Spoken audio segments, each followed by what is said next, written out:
Hello, everyone. Welcome to another episode of the Code X podcast. As usual, I'm your host, Sonny Kruger. I'm joined today by my co-host, Dan Kelly. Dan Kelly Art. That's me. Yeah, check out some of his stuff. Buy some Dan Kelly Art. And you can find that all, on Instagram at Dan Kelly Art. Yes. So, and then, of course, you can find us, for the Code X Station. We're on all the socials at the Code X Station. And then you can get some merch, meet the team, all more, and so much stuff at www.thecodexstation.com. Yeah, so today we will be, instead of a review, we're going to have a topic of the week, and that topic of the week will be the blind bag phenomenon. But before that, we got the regular schedule. We've got a lot of comic book news, so I'll be busy when it comes to the rundown. We've got Variant Insanity. Of course, Sale the Slab Guy provided me with the information for that. Then Right or Wrong, Dan's got 3 statements, and I've got 2. Then we have the random panel of the week, and someone's being told to give up dick. You'll see it when we show it. And then, of course, we've got the F list, and joining the F list today is Greenback. I could use a few of those. Well, you'll see with this guy. I don't know if you'll really like him, but well, you know who else could use some greenbacks? Let me throw this up. Sorry, guys. Our good friend and friend of the comic podcasting community, Brandon from Mon Comics, had I'm sure everybody's heard us talk about it, but we're going to keep doing it. He had a devastating house fire. His family lost, they lost their house, a car, his wife's, all of her photography equipment for a business. They lost, other than a couple scraps they were able to save, they pretty much lost everything. So there is a QR code that you can scan that will take you to a GoFundMe that is for him and his family to help them recover from this. Because I think, as we all know, insurance is not really the fastest at paying out what they should. So, let's everybody come together and help him out. And today is his birthday too. So especially on his birthday, that would be really cool too. What's up, Boosh? Citations. Hey, Boosh. Yeah. Sonny wants to handle all. I usually handle the chat. Sonny's like, no, I'm going to handle everything tonight. I'm going to handle today graphics and the video and the chat.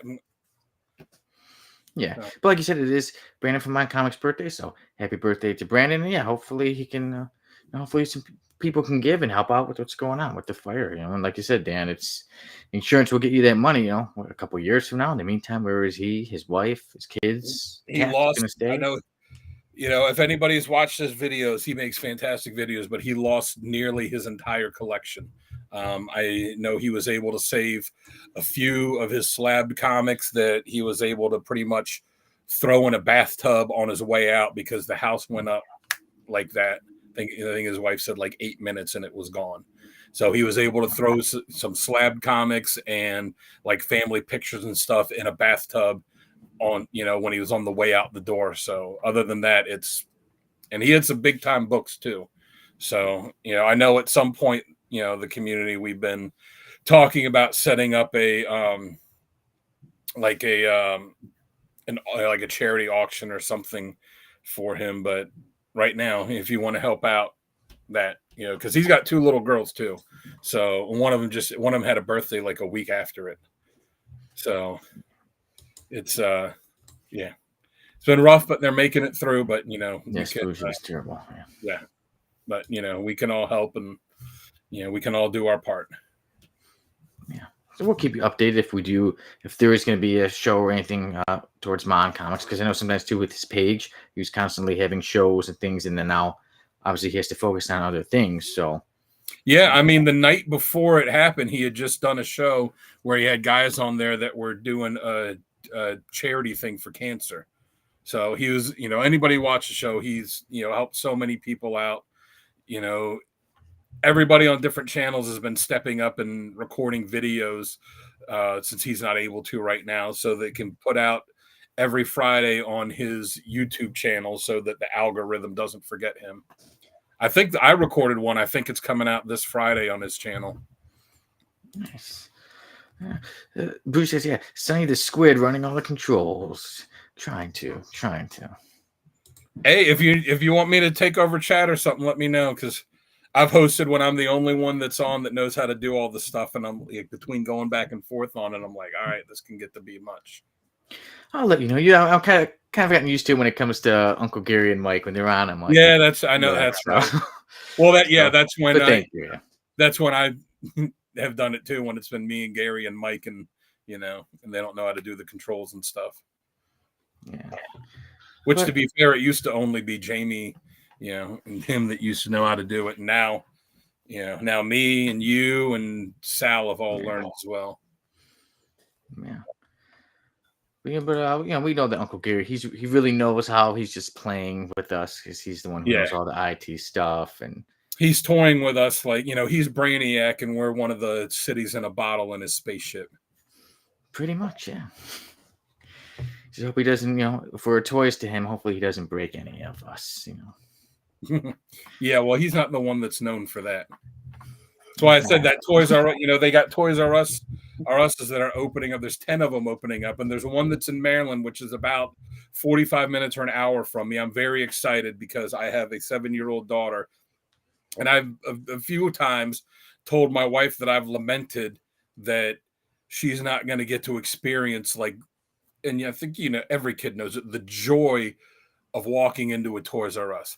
Because the toy aisle in Walmart and Target or whatever, like, it's just not the same, or these little, like you want a little bit Toys R Us, the whole store. Yeah, or like these little independent toy shops that, like, they just sell all wooden toys or puzzles and stuff. Like, it's not the same. And I've told her, like, hey, the store is opening up, and she's like, can we go? I'm like, we're definitely going to go. It's opening sometime in October. I was like, I'm 100% taking you there, because at least once you need to be able to experience that. I told her, it's like Walmart, but if Walmart was all one big toy store. Yeah, it was great. A lot of good memories, looking for toys, and you get the section of the boys' toys, and there's the girl toys. Yeah, for you looking, you're looking for victims like a serial killer stalking the grocery aisle. Dan, I haven't seen any of your toys. I wonder, did you destroy them? You mean these ones that are literally right above my head? Well, I got some like right by me that are still in the box. I mean, from when you were a child. Or you mean, this whole display of all of these right here? That's not too many, though. Well, or that. Oh, that's pretty cool. Were those Star Wars toys? Yes. Oh, okay, in the box too. So back in the day, as a kid, did you keep them in the box, or did you get like 2? No, those are all recent ones. Those are all from The Mandalorian. Though, okay. Though I haven't bought any new ones in like a year and a half, 2 years. I just haven't had the money to keep up with them. So yeah, that's one thing at the prices now. There's so many now that I gotta have fallen off a little bit. They're expensive. It's like $15 for one of those. So be careful with Toys R Us then when you go there, because everything's so much money now. Well, I was gonna say too, there's one opening in Chicago, but they already have your picture on the wall. That's that says "Be on the lookout for." Well, you may have seen some of my videos. Some of the writer, and I'm getting used to wigs, so maybe I'll appear a guy with green hair. Oh, I don't think I'm gonna try the Karen wig. I think they were just the Karen wig. Yeah, the Karen wig might be too obvious. Or maybe as soon as I put it on, just cover my beard, and they'll be like, "Oh, stay away." They're gonna want to speak to the manager, and then you're gonna be going in there like one of those guys that goes to the park to flash kids, and you're gonna have on like a fedora pulled down and a trench coat, and you're just gonna be walking in like this. I swear I won't.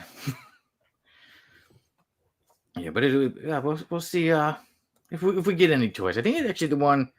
I know they were saying one was going to be in like a suburb of Chicago, and I think it might even be a little closer to Jamie than it is to me. But I'll have to look again to see where it is. But Jamie can go there and warn them then.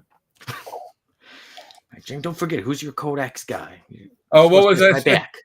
That you were going to be going there like Dolph Lundgren from the beginning of Universal Soldier, where he had the necklace with all the ears on it. You were going to have like all the little toy body parts on it. Wasn't that a creepy beginning to that movie where he's like, they can't hear you, and he's like, jangling that those dog tags that have all the the ears off of there? Like, Oof. Maybe if I do that, they'll get out of my way.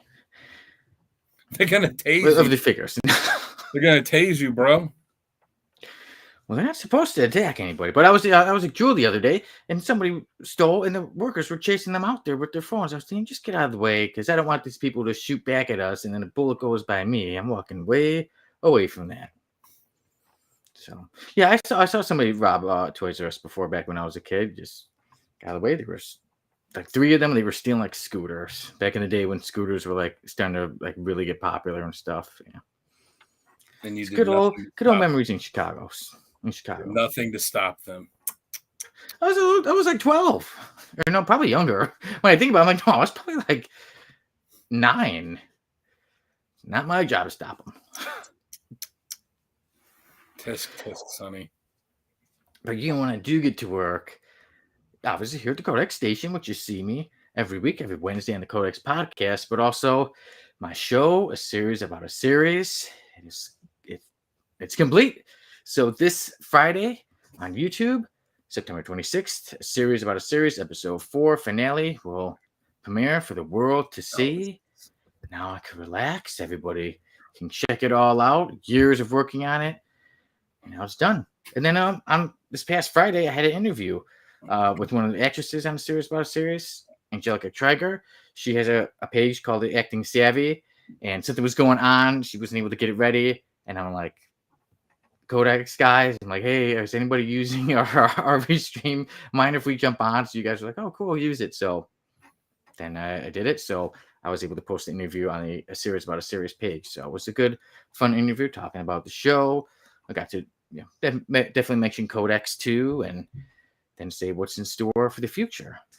Back to more projects, back to my writing. I missed my writing, and now I'm getting back to it. And I'm not the only one who's been up to some stuff. Dan, would you like to tell everybody what you have been up to lately about an upcoming comic book? Yeah, so I've been working on this one comic, writing it for a long time. Last year, when Baltimore Comic Con was coming around, and some of the guys traveled into town for it, and we got a table out, and they're like, oh, we'll get a table for Codex. I'm like, oh, that's cool. Put the banner up, we'll put a little swag out, get some get some followers, which we did, and someone went like, oh, you could sell your art at it. I'm like, okay, well, I need more than just a yeah. Universal Soldier was a badass movie too. Like, let's not mince words either. That movie was fantastic. All of the garbage sequels were garbage sequels, but the original one, badass. Anyways, I digress. So I was like, well, I need more than just, a stack of, Bristol board that I've drawn on. So that's when I got the stickers made. That's when I got the, I had all the sketch covers I'd done too. And that's when I got the Deadpool Wolverine prints made. And I was like, well, it's Comic-Con. I should do a comic. I was like, well, I don't want to I'm not going to have this other one done in time. Like, I'm not even done writing it. I'm still not. I was like, well, I just do like a mini ash can. And I was like, well, I don't want to just do the first 8 pages of this because, it like there's some action, but there's not a whole lot of action. And it's like, all setting up the rest of the story. So I thought, well, I'll just do this mini comic and it'll basically just be like all action. And then, it'll lead into the main story. So if you don't read it, you're not missing anything. But if you do read it, you'll get a little badassery from the main character. You'll get a little glimpse of backstory with him. And I do it where the final page of the mini comic is or the final panel of the mini comic is going to be the first panel of the main one. I did not get it done in time for Baltimore. I basically got like the layouts done. And then I just let it lapse for a long time because I was like, that was the goal, to get it done for that. And I did it, and I didn't go back to it. And finally I was like, I got to finish this.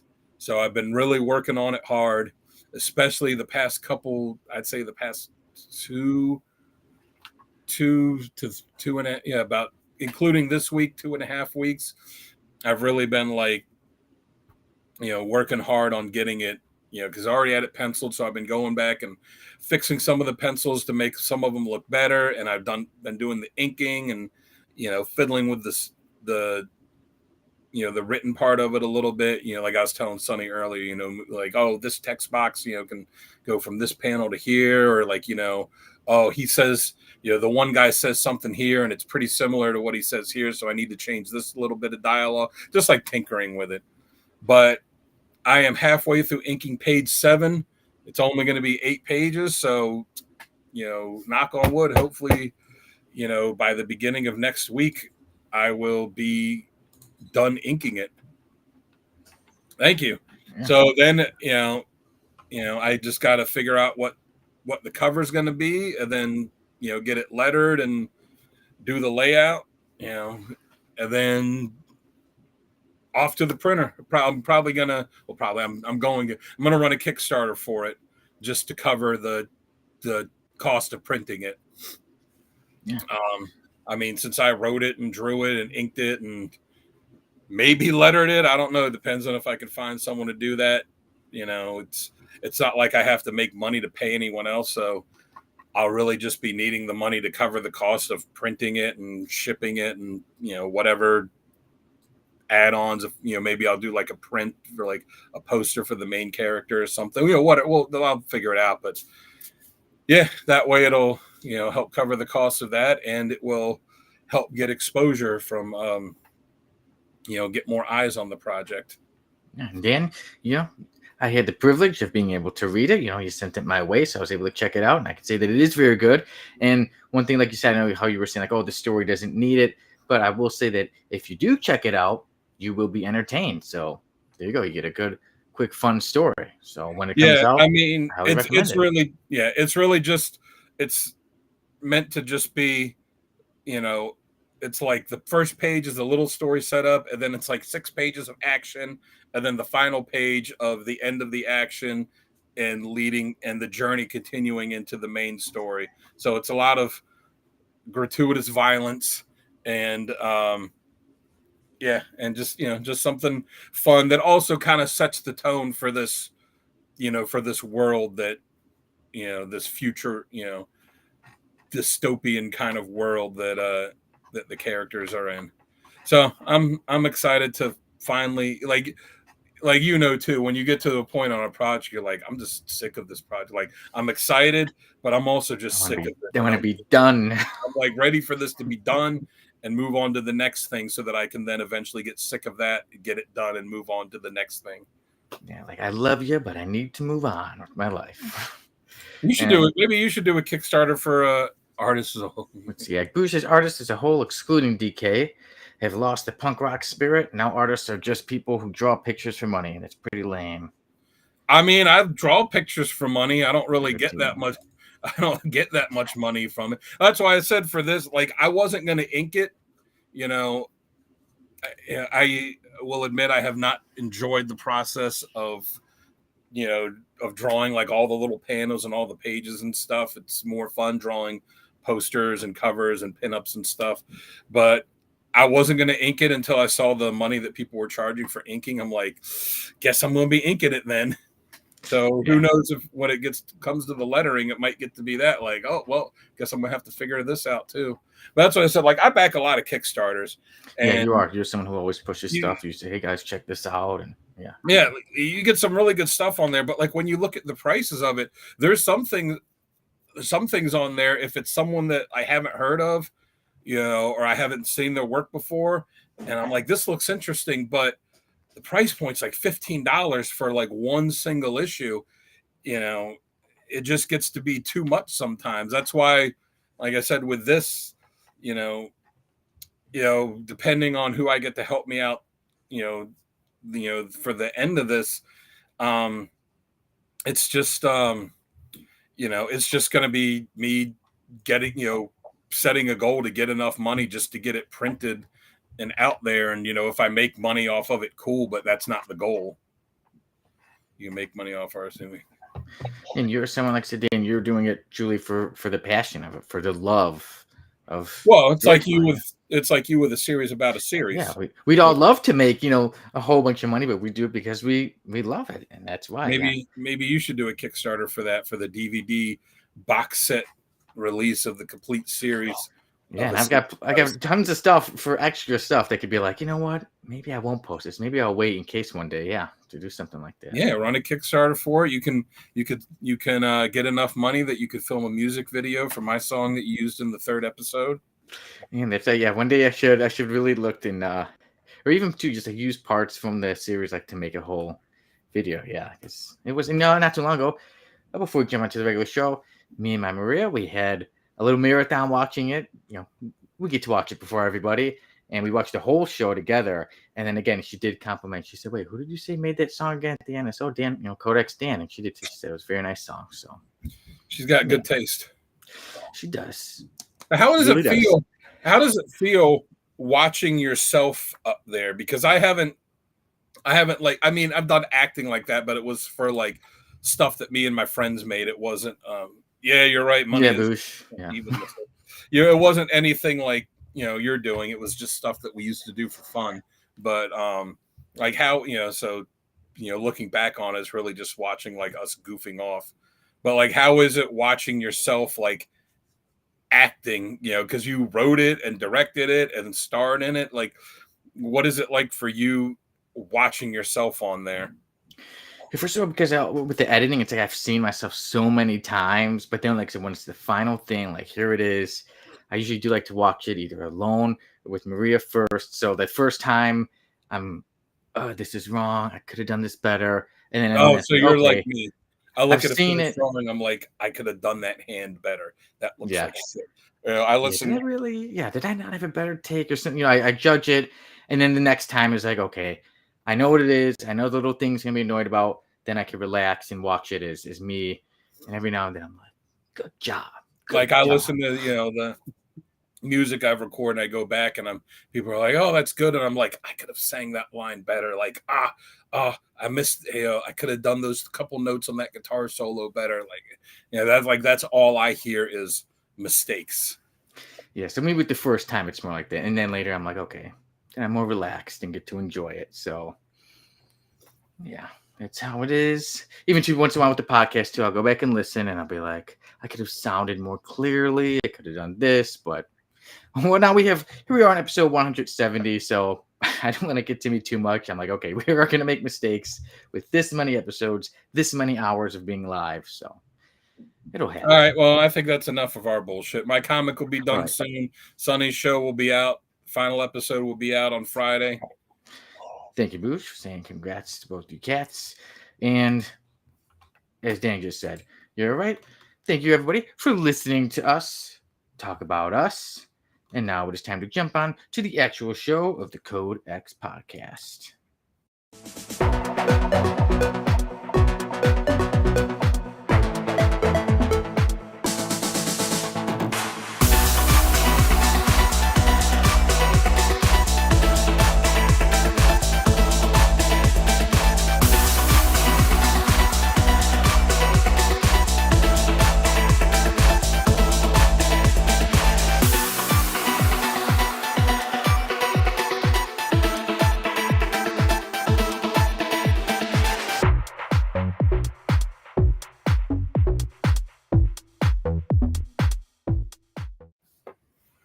And hello, everyone. Welcome to the actual show of the Codex podcast. We had a very fun pre-show. We were talking a bit about ourselves, but we were talking about the Toys R Us opening up, or multiple Toys R Us is opening up. So there was going to be a head for the comic news, but we went over that in the pre-show because we've got a lot of comic book news today. We've also got Variant Insanity, which Sal the Slab Guy provided with the information as he does every week. And then we've got Right or Wrong. Dan's got 3 statements today. I've got 2. We've got the random panel of the week. Someone's being told to give up dick. And then we've got the F list. It's Sunny, and he said never. I'm a big Nightwing fan.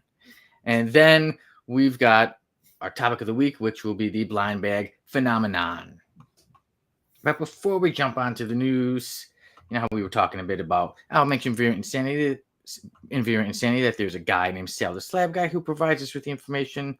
So it's time to remind everyone that the CBC Awards are coming up. And who's nominated for Most Engaging Host? Sal the Slab Guy from the Code X Station. Make sure to get those votes in. Also, up for Best Entertaining Content is the Code X Station. And for Best Live Stream, Comics Unleashed from the Code X Station.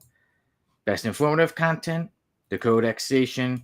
And for Best Live Stream, Comics Unleashed from the Code X Station. So make sure to go to www.cbcawards.org and get those votes in.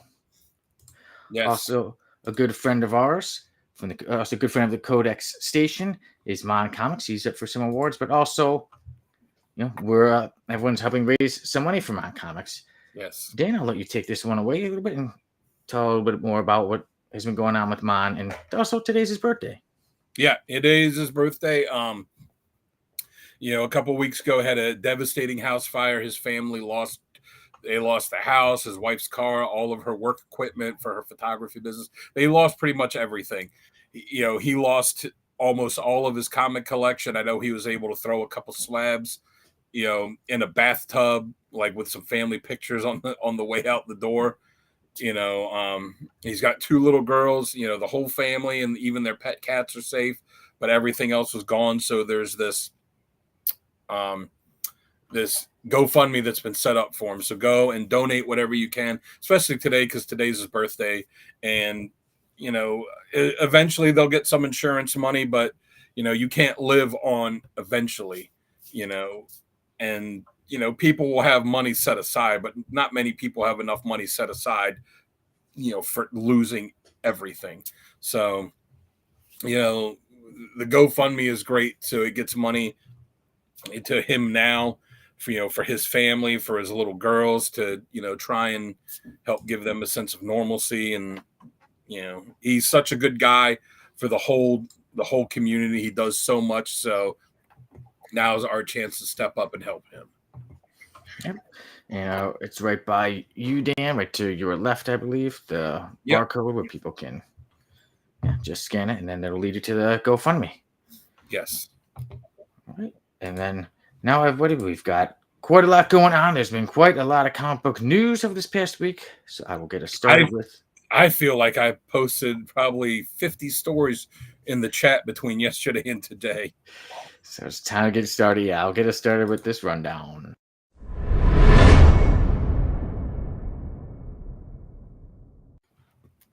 Earlier in the pre-show, we did talk about Toys R Us opening multiple stores, so we will move on. What's going on is that Stan Lee is going to be at LA Comic-Con. Also, there's going to be an AI hologram of Stan Lee speaking.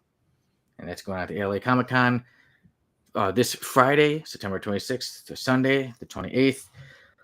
Also, a great legendary writer has passed away, and that is Ron Friedman. He's known for writing Transformers. He wrote some of the Iron Man from the animated series in the 90s, Iron Man and Fantastic Four. Even shows back in the 80s like Fantasy Island. He also has a book called I Killed Optimus Prime. Yeah, I was looking into that. I'm like, there's a pretty interesting book. Add that to the wish list. Son of a bitch.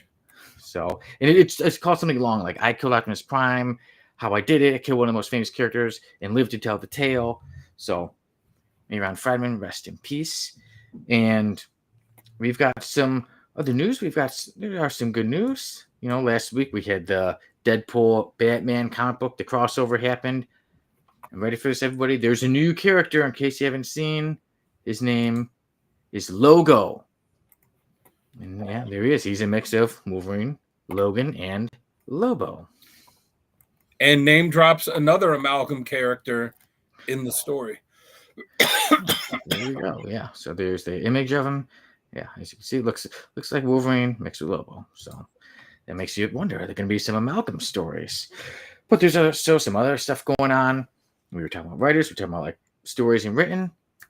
A certain script has been finished written, and James Gunn has said that the script of Superman 2, Superman the sequel, Man of Tomorrow, has been finished. It is complete, and right now the date set to come out is July 9th of 2027. We'll see if that continues on, but we'll get back to you in case if there's a change in that. I'm sure there will. It's that far away. I'm sure there'll be a change. Yeah, me too. But speaking of changes, there was a cancellation, and it was Green Arrow. The Green Arrow comic book got canceled. Scott Snyder posted about it online, and he did say that he would like it for it to continue, but with sales being down, they had to end the show. So now he's going to move on to other projects. And Birds of Prey. And Birds of Prey was also canceled as well. Yeah. So. Oh, did you? There we go. You put up that quote, that comment by Mr. Keith. Let me see right now. Let's see. This one. Do you want to click LAU? Oh, yeah. Nothing says Stanley like a composition of other people's work on a stage. There you go. And then, yeah, Boo said, yeah, logo sounds ridiculous. Yeah, name sounds ridiculous. I'm always down for some Lobo. Except for when he kicks cats. We don't like that. Hashtag justice for Dexstar. That's right. But also more news. Batman Day was this past Saturday, September 20th. And I got some comic books. I sent you guys a little video of it. So I'll just right now real quickly show everybody what I got. And that is Batman, the Blue, the Gray, and the Bat. I've got that on my bookshelf behind me right there. It's a good one. Nice. I look forward to reading. And then the comic book adaptation of Batman Returns. Nice. And then I copy Brave and the Bold, number 129. Not too sure why that was included in the pack, but hey, I'll take it. It's got the Joker. So what was it? Was this just like a lot of Batman comics that you got? Oh, I found it on eBay, and I was mainly looking for this story, and that is Batman, Son of the Demon. I was looking for this, and then found it in a little lot with those others, and I said, I'll take that one. So that was my little Batman lot that I got. And but speaking of Batman, why I brought that up was also that we found out that the Batman #1 that recently came out has already passed over 500,000 sales. Yeah. So that's some great news for The Dark Knight. And when it came to logo, Boo said Loberine would have been better. See, I read that as Loberine, and then it made me think of Big Lob from the G.I. Joe, the movie. To me, I went with logo instead. Yeah. So, which is, well, I'll wait till we circle back around and get into everything. Right before we were talking about Superman 2's script being complete, but we got some more stuff with James Gunn, and it's he's hinted at more Charlton Comics characters joining the DCU. It was mentioned in an interview. He said something along the lines like, I might have something going on. We'll see about it. So we'll see. I could see there being more characters joining. It would be a lot of fun. Yeah, he teased that it was nice. That it was more of the Demon's good. I look forward to it. He teased that it was more of the Charlton characters. Yes, it'd be good. It'd be good to see the Question. I'd be interested to see him on there. And then also comic book news, not DC or Marvel, but hey, we talk about all kinds of stuff, comic book. And War of the Worlds, originally published in 1898, and it's getting a sequel in comic book form from Titan Comics, and it will be the War of the Worlds Thunderchild, and that's set to come out next June, so June 2026. Hopefully it's better than that movie with Ice Cube. And I've heard how bad I've heard it's so bad. I've heard that it's so bad it kind of makes me want to watch it just to see how bad it is. Same here, but I see the clips. Like, I don't want to sit and watch it and like focus on it. I just kind of want to watch it while I'm doing something else, or like maybe if I'm sitting down reading some comics and I can have it on in the background, just to kind of like hear it and look up occasionally, be like, what is this shit? Because I've heard nothing but terrible things about it. I've seen clips about how bad it is, and like, man, I know that the excuse is like, oh, it was made during the pandemic. I'm like, you still could have made something better than that. Come on. It was made during the pandemic and it's just coming out now. I mean, that tells you how bad it must be that they waited this long to actually release it. Yeah, I don't even know if there was multiple takes. I think it was like Ice Cube reading Spider-Man, Brand New Day, Tom Holland Hospitalized, and they're just good enough to go with it. But yes, so other news too, some Spider-Man Brand New Day news, and that was that Spider-Man, well, Tom Holland, who plays Spider-Man, was injured. He and a stunt woman were injured. So they said that Tom Holland cracked his head, that there was talk about a concussion, but he was seen in an event with Zendaya, his fiance, and that he did have to leave it. So they're saying that he does have a concussion. So obviously they pushed filming a little bit back. And then also with that story, Tombstone is going to be in there, and the character of Tombstone has been cast, and he will be played by Marvin Jones III. And then speaking of Spider-Man, Danny sent an article and had let it be known that how Marvel Zombies is coming out, that it's going to be a 4-part series. However, it was going to be a movie, but because with Spider-Man, with still the deals with Sony, they couldn't do a whole long movie, but they were able to. They have the rights to have him for half an hour, so they said, you know what, let's cut it into 4 pieces and make it a 4-episode series. So that's why Marvel Zombies is a 4-part series instead of a movie. Yeah, which I mean, I don't know. I guess I'll have to wait until I can actually watch it to see if I feel like it would have been better the other way. Bruce says, wasn't Killraven set in an aftermath of War of the Worlds? Are you I've seen like there's Epic Collection, but I haven't read Killraven.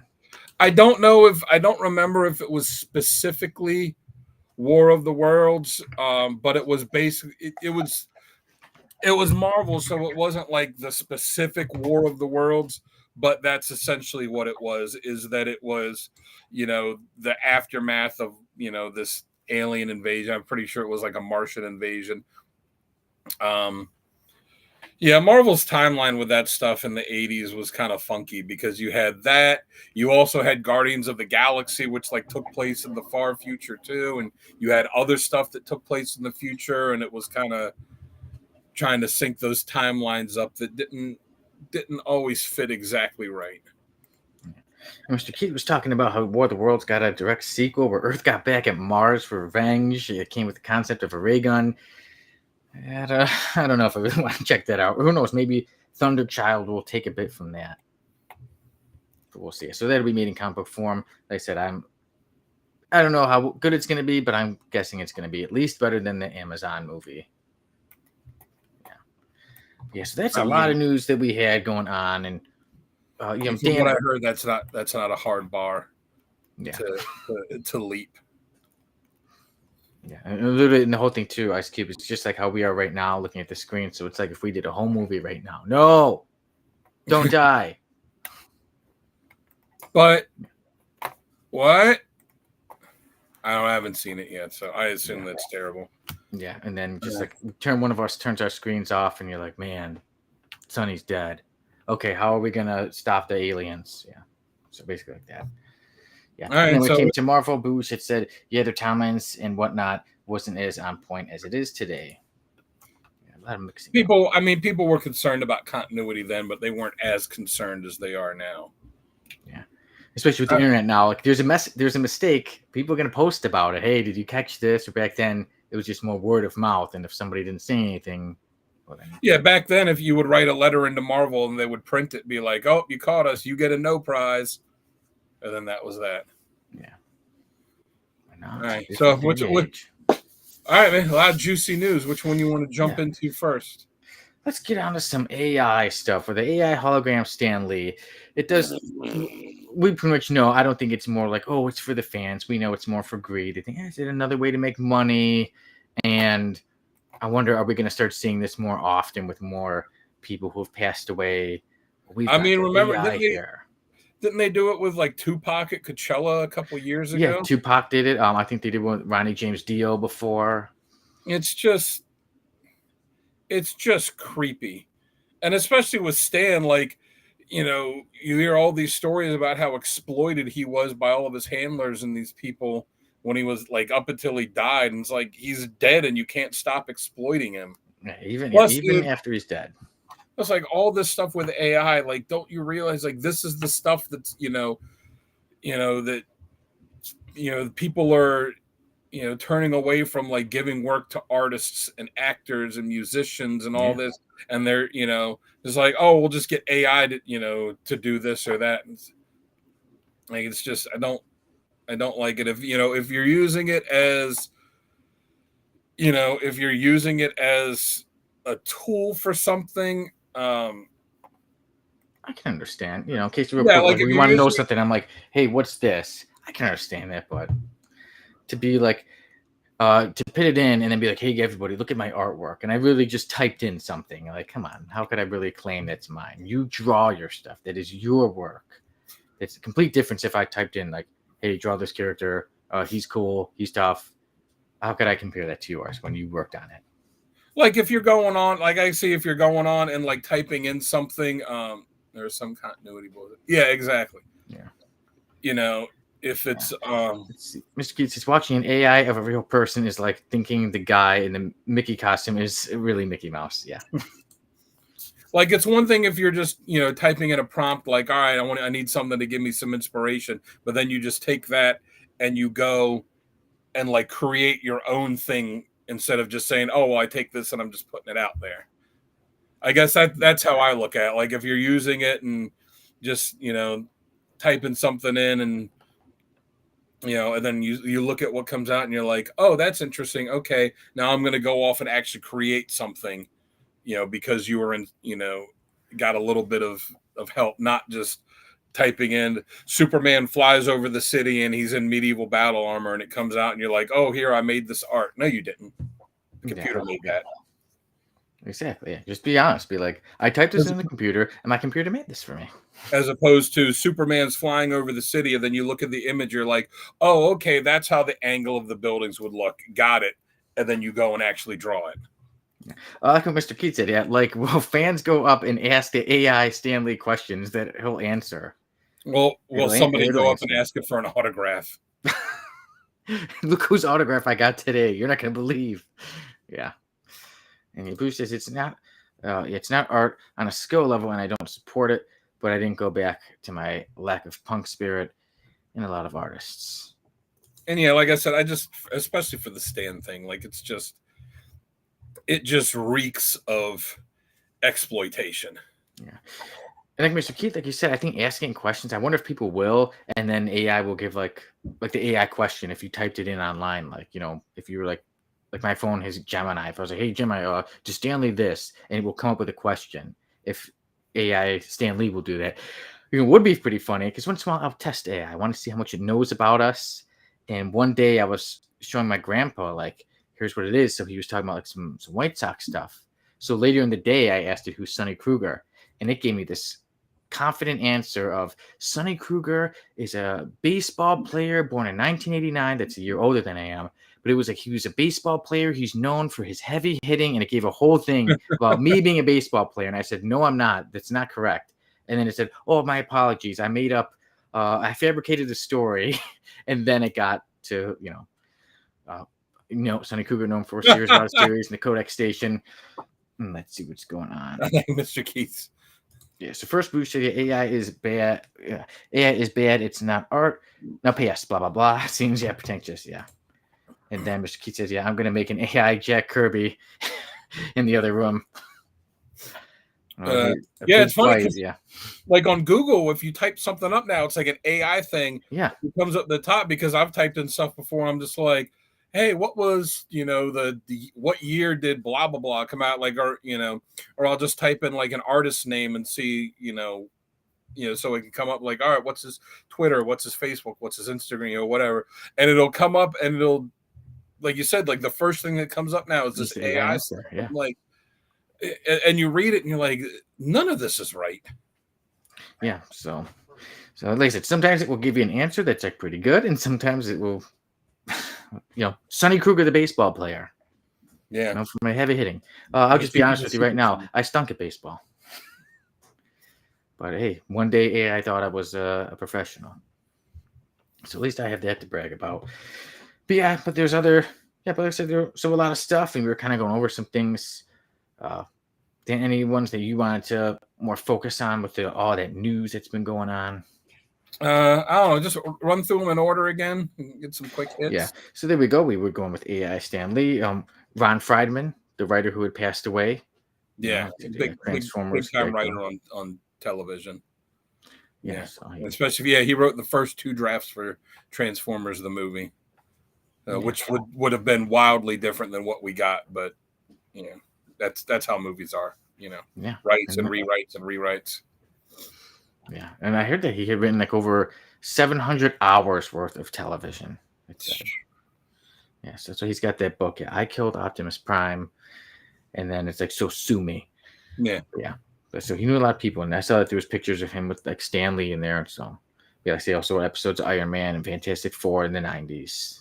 Yeah. Then also too, like I said, we were going with Logo once again. If everyone wants to see, there he is. Yeah, the Ryan Introducing Stegman Drew, Logo. which is interesting because in the Amalgam universe, they already had Amalgam characters that they used Wolverine and Lobo for. They, had the amalgam of Batman and Wolverine, which was Darkclaw. Yeah, we reviewed that. Yeah, who was one of the few characters to get 2 books. Because remember, they did like 2 different sets of Amalgam books. They did the one set, and then like a year or 2 later, they did another set that was mostly different.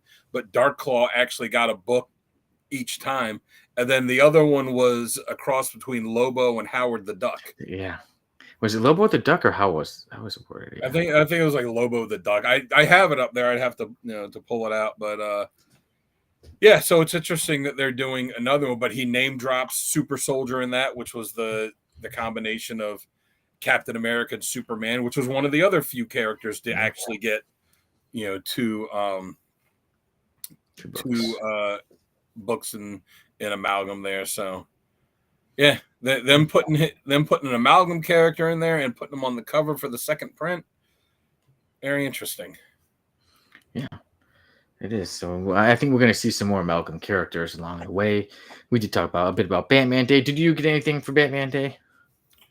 No, I mean I didn't buy anything specifically for it. No, I got a lot of Batman stuff. I mean, I got 1, 2, 3, like four boxes of Batman comics and all kinds of other stuff. So yeah, and mine just happened to fall around the same time. I specifically wasn't looking because it was Batman Day. I just happened to find, this is a good deal on Batman, Son of the Demon. So yeah, and then Bruce said Darkclaw wasn't too shabby. I dug it as a kid. Yeah, I enjoyed it when we reviewed it before. Yeah, and then. I remember the second one, the second Darkclaw book they did in the style of Batman the Animated Series, and it was like Darkclaw Adventures or something like that. And the cover was really cool too. Yeah. Yeah. Then we talked about Superman 2, the script being complete. Well, I say Superman 2, but really it's called Man of Tomorrow. And I did hear, that James Gunn he said it's going to be more said about Superman and Lex. Yeah, that it's supposed to be them teaming up against another big bad, and the belief is that it's going to be Brainiac. Okay. So, kind of based on things I guess people have been talking about, and then the picture that's on the cover of the script with like the big brain. So yeah, it was. We'll see. I mean, the only we got Brainiac in the cartoons. We got Smallville, a few episodes. James Marsters that played it on Smallville, but that's kind of it. So it would be cool to get a good live action Brainiac. Yeah. Then of course, don't try to give him a huge spider. I saw a whole documentary about the Superman movie was canceled. Kevin Smith and try to get the big spider. Yeah, even Boo says yes, the Brainiac, and he's doing those praying hands. And then I saw that later in the Wild Wild West, they had the big spider, and someone's like, "I thought he got it. He got his big spider that he wanted so much." Like, look, I get that you did did the new Superman movie and you put Lex in it because it's it's Lex, but there's so many other cool Superman villains that we haven't seen in live action outside of like maybe on the TV shows that it would be super cool to see Brainiac or Metallo or hell, to actually really see Darkseid would be awesome. Like, there's so many cool villains. Yeah, or people to great ones. Have them go up against. Yeah, Mr. Keith says I think Superman 2 should be adapting whatever happened to the Man of Tomorrow. Then Superman 3 could be when they adapt Kingdom Come after those events. Oh, I don't think you should do Kingdom Come in a Superman movie. If they do Kingdom, I just don't. I don't think that you could properly adapt Kingdom Come into live action. The scope of it and the amount of characters and the scope of it, I don't think that you could properly do that in live action. Just like Crisis on One Infinite day. Earths. There's so many characters Yeah. and so much backstory for that I know the CW tried to, but just it's just such an epic thing. I don't know how you can do it in live action unless you had a studio that just went to them and said, "We're going to give you an unlimited budget. Literally, we don't care what it costs. Do this." And there's no studio that's going to do that. I think at least with Kingdom Come is a bit shorter than Crisis on Infinite Earths, so maybe if you just to cut little bits out, but it'd be hard. But it would be an awesome one if done right. If done right, man, The animation is different, and you could do it in animation. Yeah, but in live action, it's just I don't know. And then Green Arrow being canceled, like you said, Birds of Prey as well. Have you read any of those? Because I haven't, so I'm not going to say, oh, they were so good, should continue, or like, oh, it should have been. I don't know. I haven't read Birds of Prey. I've heard good things. I have been reading Green Arrow. It's been a really fantastic book. So Scott Snyder's a great writer. So yeah, I'm disappointed that it's being canceled, but it is what it is. I just hope if they're canceling that, I hope that they use him in something else, because he's been pretty prominent for a while now in DC with this series. And then there was the stuff in Absolute Power where he was like a central character to that. So I hope it's not something where they cancel the book and then all of a sudden you just kind of see him in the background in a few panels of Justice League and that's it. Yeah, he deserves way more. Like Mr. Keith said, it'd be hard, but I could see them when referring to a Kingdom Come movie, if Marvel did it like Civil War. Hopefully it'd be better than Civil War. I wanted more. I think there's a lot of like lead up, and then they got to the great action. But I was like, come on, hurry up already. Yeah, like I said, just to properly do Kingdom Come, it would just be so hard. Because for Kingdom Come too, like comic fans reading that, they already know like kind of all this stuff that happened before. And so like seeing a lot of these characters on there, they just show up. You don't have to have backstory on who all these characters are and why they're there and that. You can just be like, oh yeah, that's Power Girl. Oh yeah, that's Flash. Oh yeah, that's whoever, that's so and so. For a live action movie, you would have to have so much set up to do that. I've always kind of wondered why they need to, because sometimes I'm like you were just saying, sometimes you could just have the characters there. I'm like, maybe sometimes just have the character there and another time do their backup story. But I noticed, like I said, with live action, they like to see, no, every character, you got to show the backstory before. Well, because people, the general public is going to be sitting there like, who the hell is that? Yeah. But, yeah, you'll learn. Read a book. Yeah. You're missing out. What was the other news story you said? Luca Bush said they need to bring back the Longbow Hunters. That was a classic. Book. I'm psyched that Mike Grell is going to be at Baltimore. I'm going to take my copy of Longbow Hunters to, I got all 3 issues, so I'm going to take him to get him to sign them for me. Yeah, there's a true classic story. Definitely one of the best Green Arrow stories. Oh yeah. On his comic character of the week, that was picked out quite a bit. Yeah, I saw. Speaking of comic book character of the week, who is the man or lady for tomorrow? Tomorrow it is John Stewart, Green Lantern, and next week it is Stargirl. Nice. Well, you got 2 fun characters: John Stewart, Green Lantern, and Stargirl. Yeah, and then before, like, so we had been talking a bit about the War of the Worlds news. We were going with Spider-Man: Brand New Day. We said Tom Holland and the stunt lady were hospitalized, and then Marvin Jones Jr. Marvin Jones III has been cast as Tombstone. So it'll be interesting to see Tombstone. I hope they give him the mohawk, because the guy they cast is bald.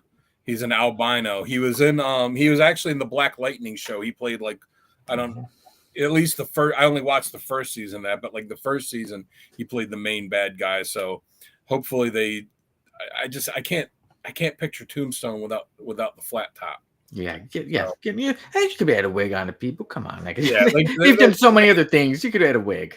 They got to give him the flat top. But as far as Tom Holland being hurt, it's Tom Holland and the stunt woman. I don't know. Maybe Zendaya found him. They're like, "What are you doing, Ma?"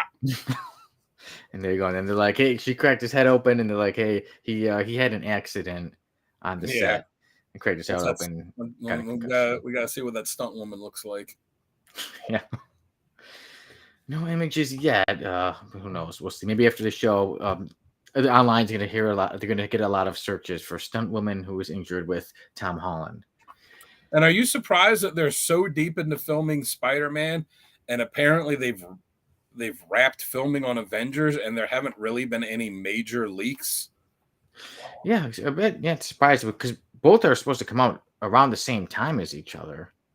Yeah. So yeah, and then we were hearing about costumes for being revealed for Avengers Doomsday, like Magneto saying that he's going to get a comic accurate outfit. I think all the X-Men are. You know, so. the one person that worked on it, like, put the picture out of, like, you know, I guess some bag they got as a wrap gift that had like little headshot, but it was like drawings of characters, like, you know, kind of crude drawings of them, and you saw like Cyclops look like he has that Jim Lee 90s costume on. You know, Alan Cummings said Nightcrawler was getting a costume. So we will see. And that person someone may get mad at that person. Like, don't give them any more gift bags after they finish wrapping on something. They're gonna go take pictures and post it for everybody. But then also too was the other news is that James Gunn was talking about, you know, hinting at Charlton characters. I mean, I'm for it. I mean, we've got Peacemaker, we've got Judo Master, even though Judo Master doesn't look anything like he did in the comics. You know, he's said before that the Blue Beetle movie, the one about Jaime, that would fit nicely into, you know, his DCU. You know, he's, you know, kind of said like that's going to be part of of his current DC universe, and that hinted at Ted Kord. Well, I didn't hint it flat out talked about Ted Kord a lot in it. So, you know, we could get him, The Question, Nightshade, Captain Atom. You know, it would you know, it would be cool to, you know, to see some of those characters. Have you watched the Peacemaker series? The first season, I was waiting for this season to finish and then to binge watch it. So, like, are you aware of what's going on in the season? Not too much. Just I had seen a preview like a while back, but not too much up to date. Okay. Trying to avoid it and then binge it all together. I'll let you know. I'll let you know when I'm like, dude, I've watched the whole thing. All right, I won't say anything then for my you know, for my theory on what's going on. I appreciate it. But Dan, with all the news, everything, I made say it's insane how much news we had this week. Oh yeah, they definitely should do the question. The Vic Sav. I want to see them do the question. I want to see them do him the way that they did him on the Justice League Unlimited animated series, where he like does, you know, like he's super into conspiracies and he is finding all these strings and everything, but everybody looks at him like he's a lunatic. I think he's such an interesting character too. Like one time I was by a friend's house and, you know, they like comic books, and there was somebody else is there, a friend who doesn't know anything about comic books, and he was looking. He's like, "Wait, how does this guy talk? How does he see? How does he breathe?" Yeah, because he has no face. So yeah, he blows a lot of minds. Question, but we might say it's insane.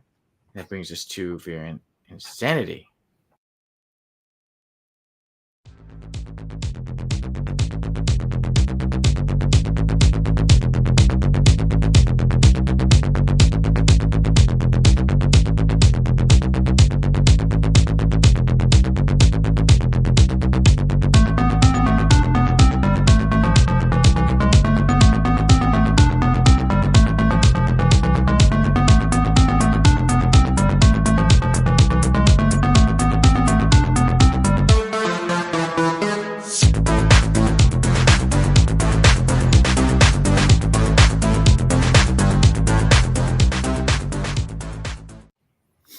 In case you're not done dancing, I'll read over some comments that we got before we get to the variant insanity. Yeah, Boo said, I would like to see DC put Andre Yanko's Manhunter in DCU. Mr. Keith said, yeah, Charlton Comics is great for James Gunn because his biggest weakness with comic book movies is respecting continuity and mythology. So this gives him room to do what he wants. So also, there's a good balance of cartoon and serious elements. Yeah. And then Bruce, yeah, the conspiracy question, JLU, was a pretty good character. Yeah. So, guys, what comic book do you think was good enough to have the most variants this week? Well, once again, I looked at a list. I tried not to pay attention to the amount of covers, but I looked at the list of what books came out this week. And my guess is going to be Vampirella. It's a Dynamite book, history of lots of different covers. So that's going to be my guess. Okay, well, that's funny because Rorschach was based on Question, because when, a little history lesson for you. When Alan Moore was going to do Watchmen, he wanted to use the Charlton characters because DC had just gotten the rights to them. DC said, no, we just got the rights to these characters. We don't want you to F them up. We can't do anything with them. So they said, do your story, because he, outlined what he was going to be doing to him. So they said, do your story, just create your own characters. So he went off and created all the characters for Watchmen. That's why all of them are kind of pastiches of the Charlton characters. Like Blue Beetle became Night Owl, Nightshade became Silk Spectre, The Question became Rorschach, Peacemaker became the Comedian, Captain Atom became Dr. Manhattan, and all of them became these kind of other characters, which it would have been interesting to see what Watchmen would have been if he had used the Charlton characters, because I'm sure it would have been a much different book with with having all of these established characters. But since he was able to create his own and create his own entire world, I think that ended up being better for it. I think, it would have been, like I said, would have been interesting to see the others, but I think it worked out perfectly. There's some stories, some movies or shows, everything. It's like, that's perfect. Yeah. 10 out of 10 shouldn't be touched. So yeah, I think the Watchmen is one of those masterpieces like that. All right, so everyone, so we've given you some time to come up with your guess as to which comic book had the most variants this week. Dan had said Vampirella. Mr. Keith went with Silverhawks. Booge went with Blue Falcon. And this week, the comic book that had the most variants is Vampirella. Oh, right. Halloween Horror, number 1. So you lose. No, I know you meant. Yeah, Vampirella. So yeah, Vampirella. Vampirella. Yeah, but you left out the Halloween Horror part. All right, whatever. Yeah. It's not like Batman, where there's 18 Batman books coming out every week. Hey, what's up, Richard? Thanks for joining us. Hey, Richard. We were just going with Variant Insanity. No problem. I'm pretty sure you were going to go with TMNT. But yes, so it was Vampirella Halloween Horror, number 1. Dynamite. See, Dan, you did call it. And Richard's going with 23 covers. How about anybody else? Oh, Mr. Keith is going with 32. He's inverting that and going 32. How about you, Dan? How many covers do you think? I'm going to say 20. 15 seems like not enough. 20 seems like too many. I'm going to say 18. And Bougie's going with 24. Or maybe 20. I'll put that countdown up. Let's say 20. I'm going to go with 20. But it's never a nice round number like that, is it? I'm going to say 18. Dan, you should have stuck with 20. Yes, I was like, so there you go. Vampirella Halloween Horror has 20 variants this week, and some information provided by Sal the Slab Guy. The writer is Liam Johnson. The artist is Jordan Michael Johnson, and the cover artist, or the cover colorist, is Juan Nunez, and the cover colorist was Juan Nunez, and the cover artist was Greg Land. Is that? Hey, you know what, though? Price is Right rules. I was closest without going over, so I still win. Yeah, I'll give you. And I know you were literally saying 20. And Richard, yes, Sonny's Beard 2026. Hey, well, might have some competition. You want to lean in and compare fullness of Let's beard? Go right there. All right. Yeah. You want to compare that? And we'll see. I think I'm around very young. I'm 21 now. I haven't been 21 for a while. If you're 21, man, I'd say that's a rough life that you've lived. I live in Chicago. Grew up in Chicago. I have a rough life, but no, I'm not. No, 21. you can't be 21 because you have a tap out shirt. There's no one that's 21. They're like, what's tap out? You two got me there. There's no excuse for that one. Yeah, that's right. I don't ever tap out. Yeah, Sonny can have Sonny's beard. I'll have Odin's beard. Odin's beard. All right, everyone. Right. Now Raven. Now that we've gone through Variant Insanity, we can get on to our right or wrong. And I'll let you take it away for the first three, for your three statements. And everybody, you know how it goes. All right. So, number one, with the Deadpool, the Deadpool Batman book that came out, and we got, the new Amalgam character in it, Logo, who also referenced an existing Amalgam character from the first round of it decades ago. God, decades ago. I can't believe it's been that long. I'm old. Anyways, with that, we will get a new Amalgam book within the next 2 years. I want to say 1 year, but I'm going to say 2 years just to give them time to really do it. But with the excitement people seem to have over this, within the next 2 years, we'll get a not just a short story, but a full Amalgam book. Richard says, well, one, Logo sucks. But Logo's different from Lobo, so I don't know if he has the same history, though. Yeah, he's not Lobo. He didn't kick a cat that we know of. Yeah, that we know of. Yeah, who knows? He might have done some worse stuff, but who knows? Maybe we'll find out. Boo says number one is right, but he did say true. Richard say true. Yeah, so I go with the right. And I think, like you said, I won't be surprised if we see one within the next year, but 2 years definitely. So I definitely say right. All right, you mentioned for number two, you mentioned the Superman script for Man of Tomorrow that's going to be the next Superman movie that Gunn already has the script written now, as you know, and he's even said too he has to go back and rewrite it and do different drafts, but the initial draft is done.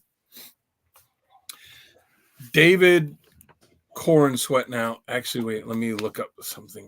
How many times did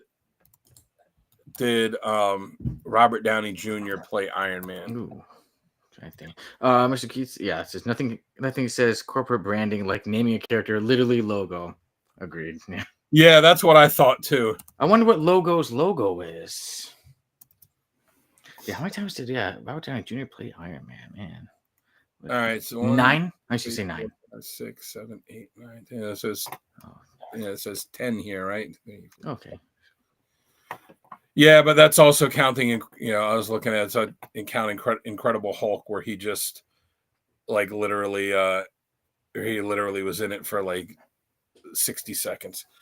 All right, so with the new announcement of the Superman movie script for Part 2 being completed, say David Cornsweet will play. I don't know if I'm saying his name right. I think that's it. Yeah, will play Superman in at least 10 different DC projects. Ooh. At least 10, possibly more. It's a pretty good one. I wouldn't mind it. I think he did a great job. I'm just going to say wrong. I'm not too confident on this pick. I'm just going with either or. I'm just going to say wrong. I think you could close to 10, but there we go. Yeah. Oh, I thought he was fantastic as Superman. I thought he was fantastic. Yeah, I thought he was great. And again, it's Superman. It's the first one, the superhero that all superheroes came from. So I think you're going to see him often and a lot. I hope so. Like I said, I went wrong, but I hope so. I liked him as Superman, and I love the character Superman. So, all right, my number 3, since Sonny has now finished a series about a series, the 4th and final episode. I'm so glad I found this on it because no one is going to talk about this stuff. Oh well, we're happy to have you, sir. Happy to have you. Yeah. So we'd love to have a bunch of people joining in, and even if there's anything else you didn't see, you can always go back and watch what we first had on the show. Only in episode 170. We've Trust me. We'll keep you busy with all the material and everything the Kodak station has.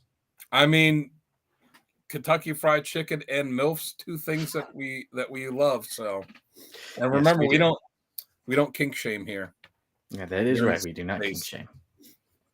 As I say, so since Sonny has completed the 4th and final episode of a series about a series that will be airing on YouTube on Friday. What time does it drop? I'm putting it out there at midnight, so whenever you wake up, you can check it out. All right, midnight on Friday, the 4th and final episode of a series about a series. Since he is now has completed his magnum opus, his next project should be writing a comic book. I will say, right. I've got ideas. I've got them written down. You've done the film thing. You've got stories and and books and everything. You're on episode 170 of a comic book podcast, and you're a writer. It's time to do a comic, Sonny.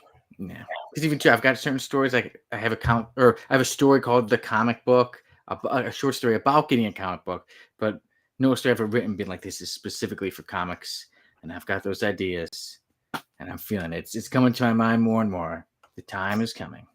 Oh. And Bruce says right, and Mr. Keith says right. I get you, Kentucky Fried. I wouldn't mind seeing more Blue. Yeah. My favorite Blue Beetle is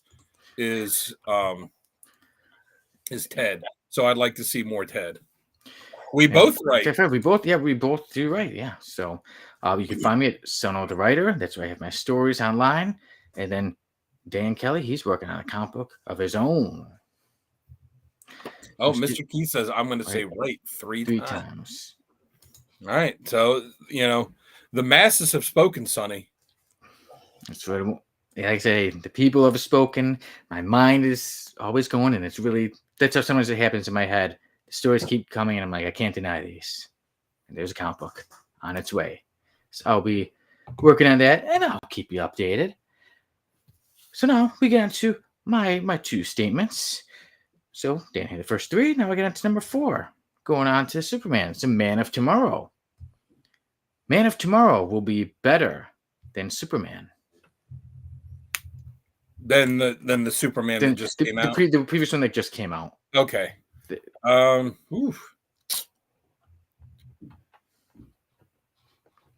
say tentatively yes.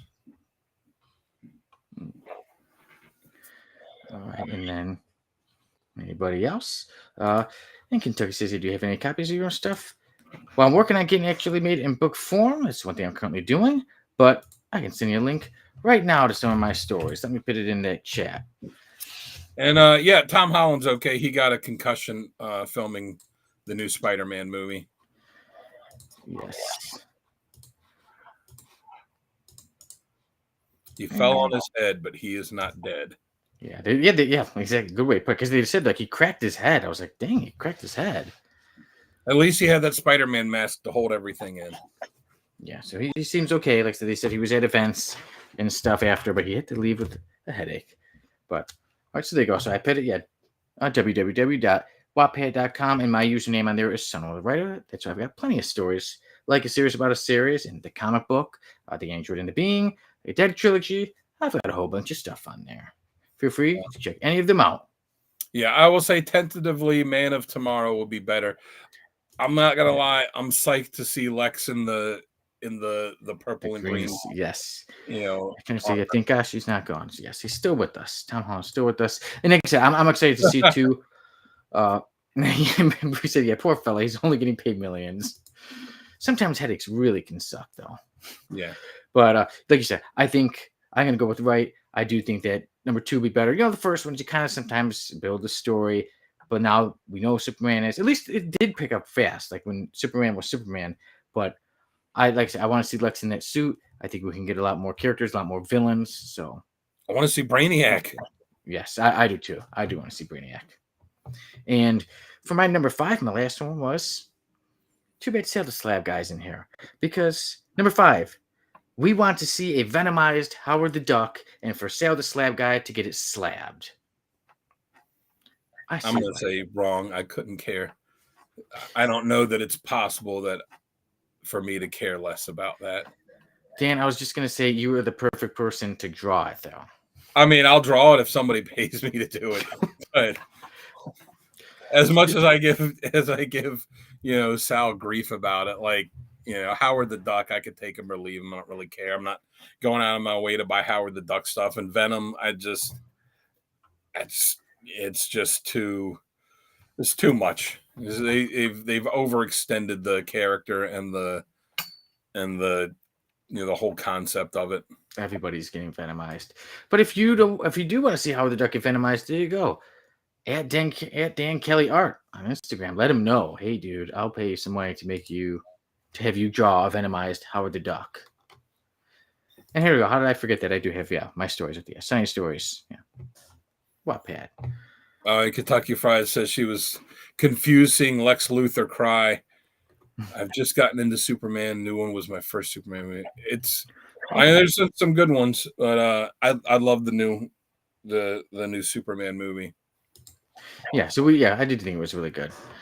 So enjoy. Yeah, that is a cool thing to jump on at different points. And hey, I think that's a great point to jump on, because now it seems like the DCU is going to stick with that and take off from there.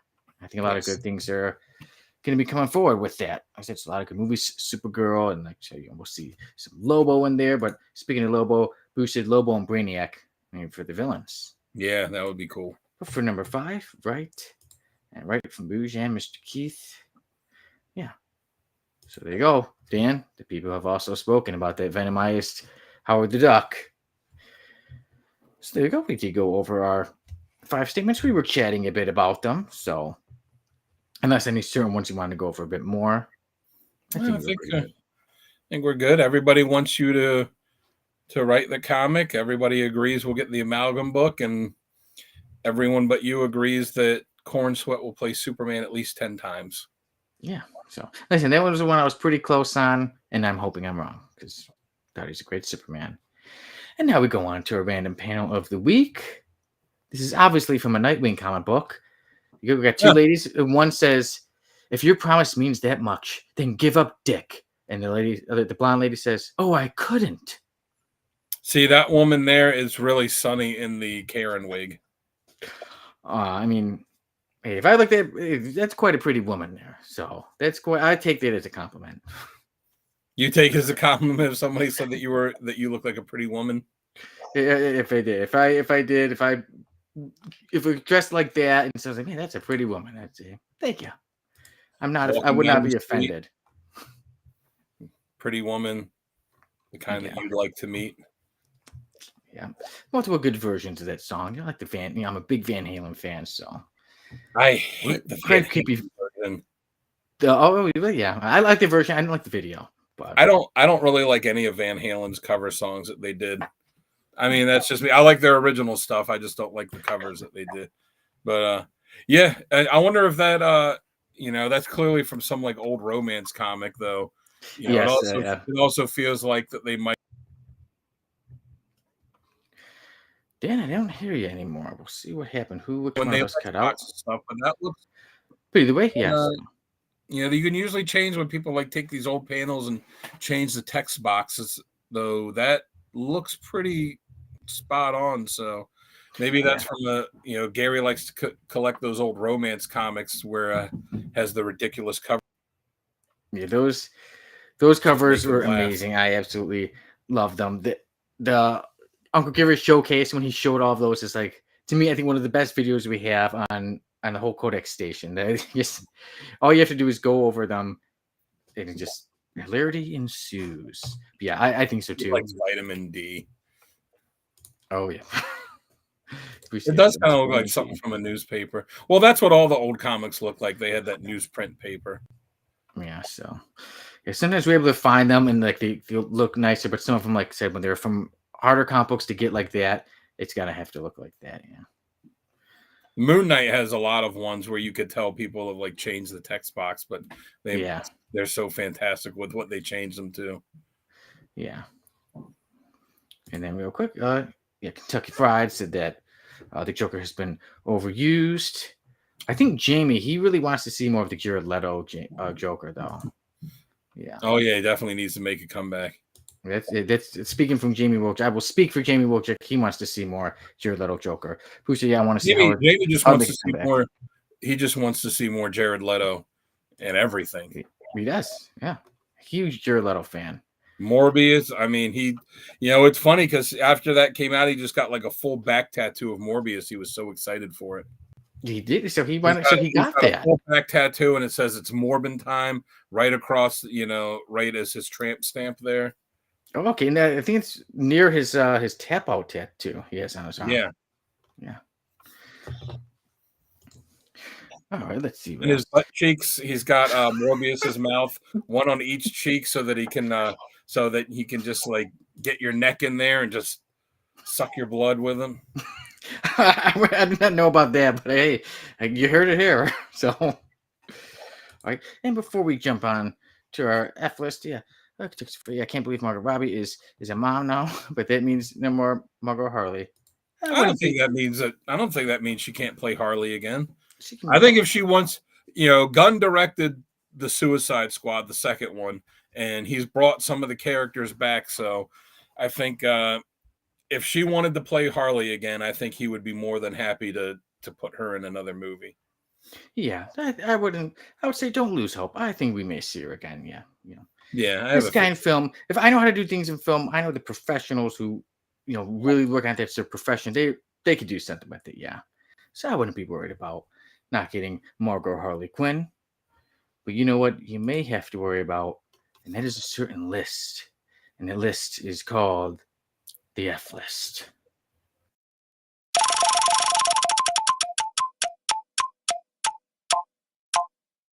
Hey,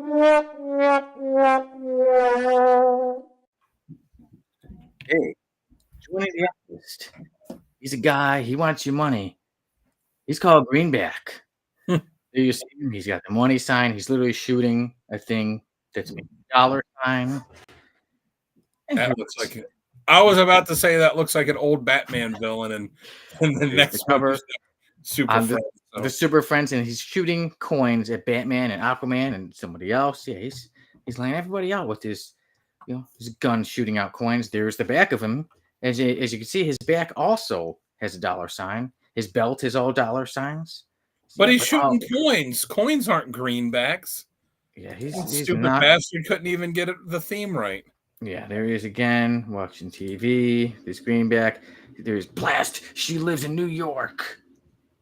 And here he is in action. There he is shooting some coins at Aquaman and Robin. Great way to steal money and then to shoot it at your enemies. Yeah. Oh, he said, you never think coins could be dangerous, but fired at great speed by compressed air, they hit very hard. And then he shoots. Wow. That's some awe-inspiring dialogue there. And there he is with some more. Yeah. And before he leaves, he says, what all great villains say before they leave. Ta-ta. Yeah. So there you go, Dan. Greenback. Any guess? This is the history of this man. And I mean, he should have a pet dog named Crypto. Very good. Very clever. Over Dollar would have been a name. Yeah, that would have been a better name. Kentucky is asking what the F list is. Oh, it's some of the list of some of the worst characters ever, like Greenback here. We had Heavy Flow. We had Snowflame. We NFL Super Pro, who's a football player character. Every week, egg character. Yeah, every week we have the F list, and Sonny finds the lamest characters he can think of to add to the F list. Yes, Dung, who was a guy from Savage Dragon, who was like he would shoot poop at people, and his head was regular, and the rest was poop. So yeah, so there you go. Horrible character. This is cha-ching. Yeah. Did he ever have a plot where he stood at the top of the Empire State Building? You know what? I mean, you could do the F list every week and just do a different Savage Dragon character every week and go for years. Oh, Savage Dragon, yeah. I tried not to give so many. Yeah, Kentucky said his background is he's violent, gives people money because he doesn't want it. His favorite band is Nickelback. Wait a minute, Dan. Are you telling me his favorite band is Nickelback? Wait a minute, Dan. Are you telling me that you're not a Nickelback fan? Hell no, I'm a fan of good music. Dan, what is wrong with you? Now look at this photograph, and there is the back of. Are you telling me Greenback. that you're a Nickelback fan?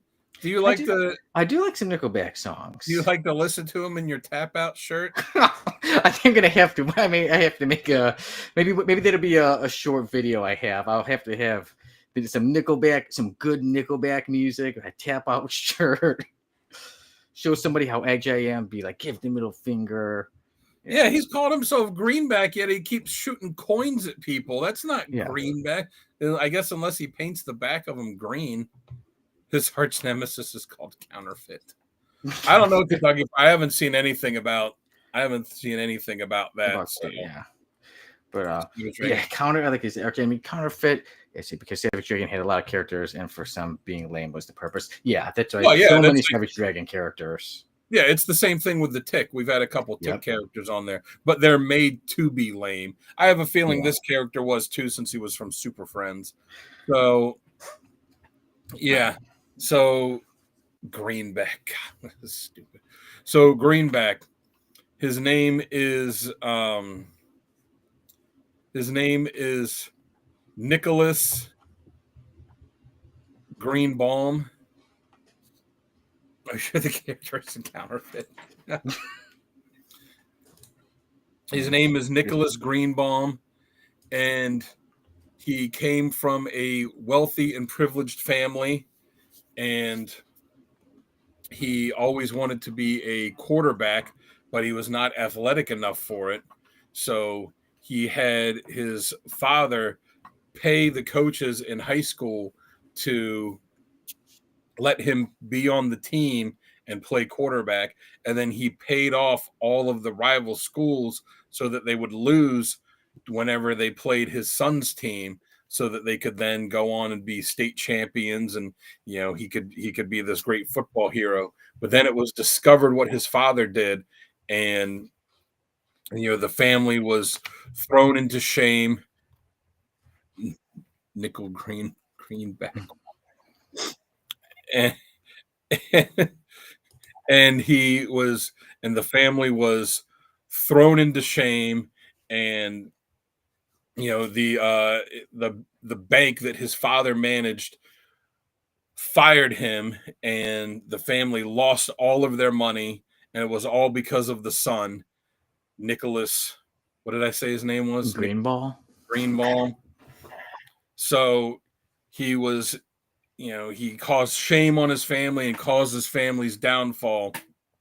So he turned to a life of crime and said he was going to be not Greenbaum anymore. He was going to be Greenback.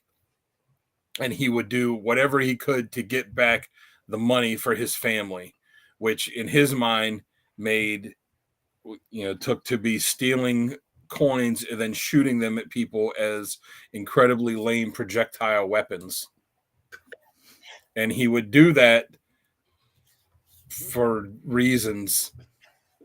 He would shoot them with the coin so that he could then disable them and steal the paper money, which would be the greenbacks that he wanted to get his family going again. So here we go, Dan. You might be right about his past, because there isn't much given about the past of Greenback. So in the Super Friends, issue number 5, it came out in 1977. I should mention who made the book. Yeah, it was the writer was E. Nelson Bridewell, and the penciler was Ramona Frandon. So let's get on to the comment first. First Kentucky. So the Sun is using their money to shoot it at people, and then Boo says Greenback versus the Penny Pincher. Make it happen. Hey, 2 F-listers. Yeah. So, as I said, the Super Friends, issue number 5. The Justice League are having a telethon to raise money for, it just kind of says, for charities. And one interesting part is that they say there's a guy named Anthony Stark who donates $75,000. Well, Greenback and his buddies, or the guys who work for him, his posse or whatever, They have an idea. Greenback is the leader. It says, okay, we're going to take, when we hear about. What is this posse called? The pocket change? Probably, yeah. Loose change. And Mr. Keith says it would be hilarious, though, if he was a tooth fairy. That might be his next thing. He might go for that next time, because it's been a while since we've seen him, since this is his one and only issue. So he takes, when he hears about somebody donating a lot of money, he wants to go and say, okay, we'll find them and we'll rob them so that we get the money. Hence why sometimes he'd be angry, like this panel right here. It says, Blast, she lives in New York. And he's waiting for people to come from Gotham and Metropolis. However, he decides, wait a minute, Batman, or not Batman, Bruce Wayne. Oh, I'm going to go after him. So he kidnaps Bruce Wayne, as we see some of Justice League rescue. What does he do to fight? He shoots off coins. It looks like Robin and it looks like they're laughing at him. Like, look at how it's drawn. It's drawn where they're going, ow, but it looks like they're laughing. Yeah, I really don't like to pick down art, but there are some moments where the hits, it doesn't look right. As you see, they're laughing. His hideout is called the Wallet. Yeah, so many possibilities that they could have done with Greenback, but didn't give him. Like I said, his hideout could be the wallet. Well, getaway car is called the change purse. And then, okay, so eventually the Justice League are free, and they attack him, and he does come across Batman, as he's got some money. Batman, might have known you'd be after me, too. And then Batman gives him a punch right there, and it's again, Batman says, you may need it all for bail. And again, like we were saying, look at the way even Greenback takes the punch. It just looks awkward. However, this was enough to do. It looks like Stallone there, like from Rocky. Hey, well, Stallone could take a punch. Greenback obviously can't, because this is the last image of Greenback. He never returned after this. It was said he went to jail. After this one punch, he was done for. And that was the end of Greenback. Apparently he didn't have enough for bail. Yeah, he didn't. So, and then let's see, Mr. Keats. Yeah, I think we can all agree Batman is not only richer than this guy, but better at budgeting. Yes, hence why he was trying to rob him. But I think we can all agree that Greenback makes his way to the F list, and I don't see him getting out of it. Even if he calls himself the Wallet, if it becomes a tooth fairy, tries to steal under people's pillows, I think Greenback stays on the F list. Me too. Boo said his girlfriend, Bad Penny, is way cooler. She probably would be way cooler, I agree. And one of the comments before had the Penny Plunderer. Hey, maybe in the F list, since the Penny Plunderer is already there, maybe the two will get in a fight over money, over change. Maybe he'll shoot his coin. And so there we go. Just be careful. He'll attack your dirty penny. Yeah. I wonder, after he shoots the coins, does he end up grabbing them off the ground? Because he's so desperate for money. Does he shoot them and then say, wait a minute, that's a quarter there, a nickel there? Yeah, it seems, for a guy whose purpose is to steal money, it seems counterintuitive to then shoot it. Maybe he's shooting fake coins. Yeah, maybe. But either way, it's I don't think this clown ever makes it off the F list. No. Greenback and all of his dollar signs and his dollar gun go to the F list. And his back isn't even green. His goddamn costume looks like it's mostly blue with green accents. I'd see it's colored green there. But some of the other ones, the back of it's like right here. You're right here. Looks like he has a blue outfit with like the green gloves.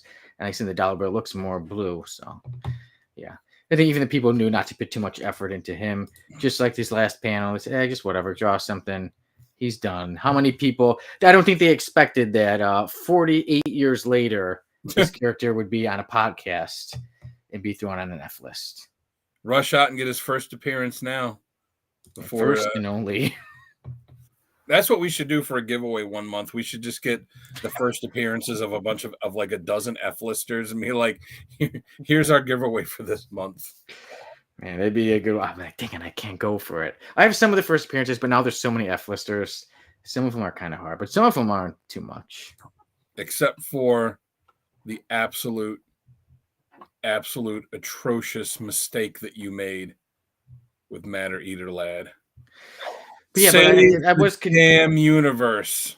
But I was convinced, and then I said, okay, he doesn't go on. But he has some of those awesome panels. That was I still one of the most fun times was doing it, and then Long live the Legion. I still need to get a ring. I got a couple of rings to get. At least I got my wedding ring, but I need to get a Brown Lantern ring, and I need to get a Legion ring. Boo said, unless we're going to an arcade, put him on the F list. There he is. He would be a blast of the little penny pressing machines at the zoo. Yeah. All right, guys. So Greenback goes to the F list. And now we go to our topic of the week, and that is the blind bag phenomenon. Dan, I'm going to let you take it away and lead this one, because I know you've been wanting to talk about the blind bag phenomenon, and then you've gotten some. Yeah, I got 2 of the Batman ones, got the same damn cover in both. No, well, I honestly only got them basically because for doing the shows, I don't have a huge interest in them. But yeah, I guess they did some on Whatnot for Marvel, but they were just like foil reprints of older books. I think like X-Men and Hulk or something. I'm not sure what, but I guess that sold pretty well. Then Battle Beast, the first issue had that thing where they sold a ton of copies because of that, and then Batman 1 just came out and sold, like you said, 500,000 copies. And you think about it, like the stuff in the blind bag was really just foil versions of covers that you could just rate, the ones you could just buy. Like I said, I put in on my pull list, I put in to get one, and I said I'll roll the dice and get one. I like Batman. I'm getting the regular one anyways. I'll get one, open it up on the show, whatever. When I went in to pick up my books, they had one blind bag on the shelf, and I'm like, all right, whatever, I'll get the other one too. It's just 2. Like if they would have had a bunch on the shelf, I probably would have ignored it just because they just had the one left. And then I got the same damn cover in both of them. Yeah, see, that's where it really could be annoying. Like I said, you get the same, like you just pay money for the same exact one. Yeah. So, but that, that's kind of what you get when, you're rolling the dice on it. And, the numbers don't lie. They sold 500,000 copies of Batman 1. They sold a ton of copies of Battle Beast 1. And, the Mark Spears one, I know he's got 1 or 2 coming out, but they're only coming out as blind bags. Like you can't just say, well, I'll get the regular cover. Like it's only blind bags that are coming out for that. So, if you want to get the book, you have to get that. And, I think it's here to stay, at least for the foreseeable future, because, as long as people keep buying them, because they're chasing those rare covers, those incentive ones, the 1 in 20, the 1 in 500, the 1 in 1,000, whatever it's going to be. So, but it's also not really any different than buying a pack of baseball cards or buying a pack of Magic cards, or back in the day buying the the Impel Marvel cards. You don't know what you're getting when you open it up. You could open it up and get, if there's 10 cards in there, you could get 8 cards that you already have and 2 cards you don't care about, or you could open them up and get the super rare holo foil Magneto. Be like, oh, this is awesome. You just. It is the fun. Except it is fun to do that. Except like then it's disappointing when it's like, oh, it's the one I already have. Yeah, you could get 8 cards you already have and be like, oh, whatever. The next pack you could open up like, holy shit, Ken Griffey Jr. rookie card. It's just you don't know, but that's something that, and it's different with comics, because comic, obviously you can read it, and you're only getting 1 comic in the bag. You're not getting like a whole pack of them. Yeah. And Boosh, this goes back with that Bad Penny character. Yeah, I'm sure the character already exists, but if not, I'm going to sell Bad Penny to Larson to put it in a Savage Dragon. Good luck to you, Boosh, and I would like to see Bad Penny.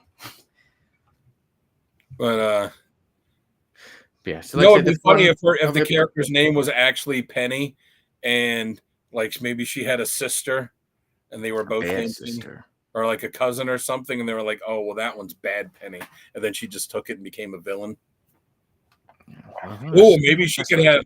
Maybe her name could be Penny, and she could have like schizophrenia, so she has her regular Penny, and then when she has her mood swing, then she's bad Penny, or she could just be bad Penny once a month. Yeah, maybe one of her personalities is Nickel. Yeah, so I think it's here to stay, at least for the foreseeable future, as long as people keep buying them. But it's definitely the definition of FOMO.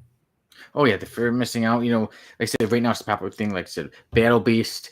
That really, because a lot of people. I mean, yes, Battle Beast is known, but not like characters like Batman. And a lot of people were getting that Battle Beast one because of the fear of missing out. Why? Well, what am I going to get in that blind bag? And then now DC did it, like I said, Batman. And then with it selling over 500,000 copies, a company's going to jump on that. They care about money.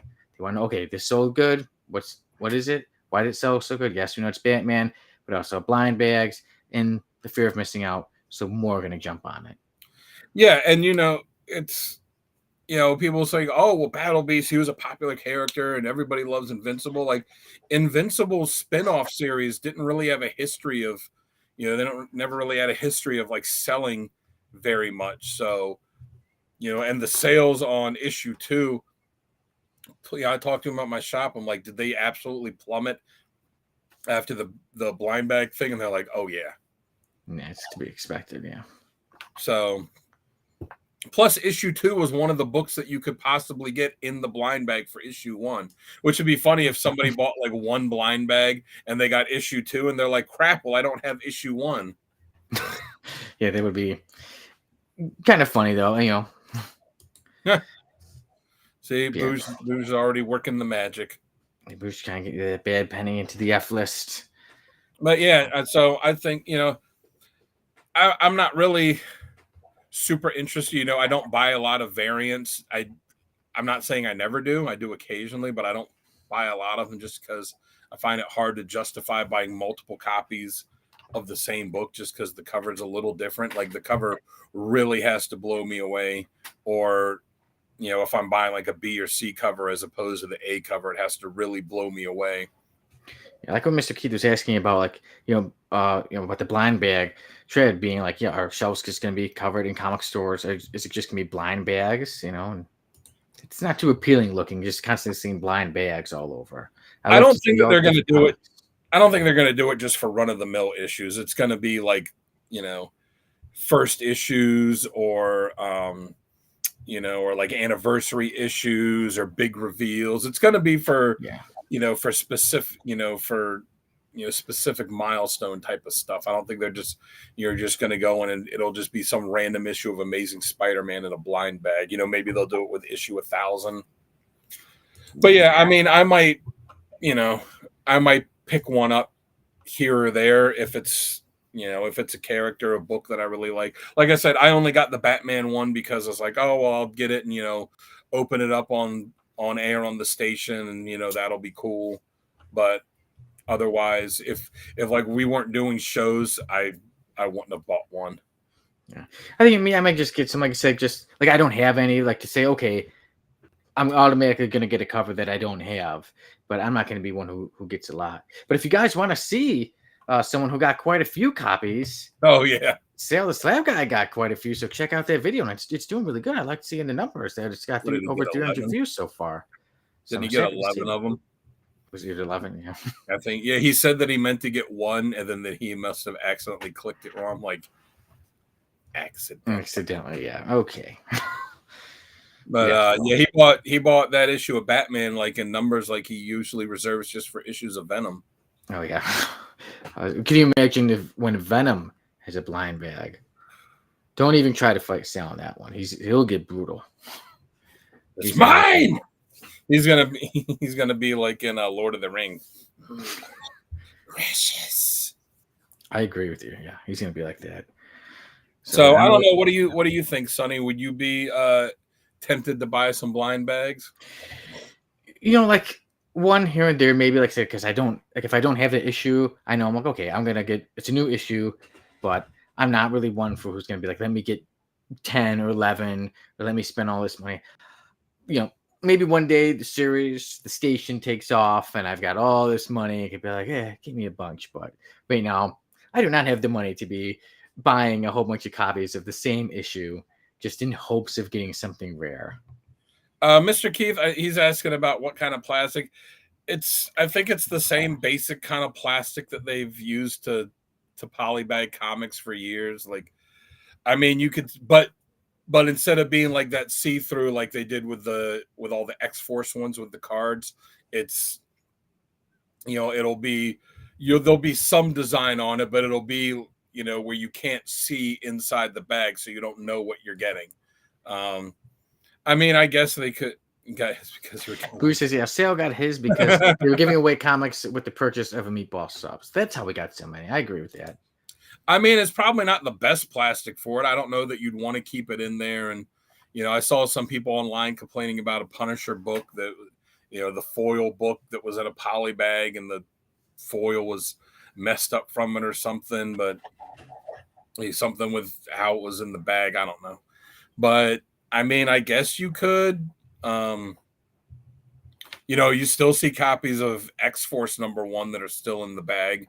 And it's not like it's not like the comics getting eaten away. Yeah, good point. So I mean, I guess you could, though.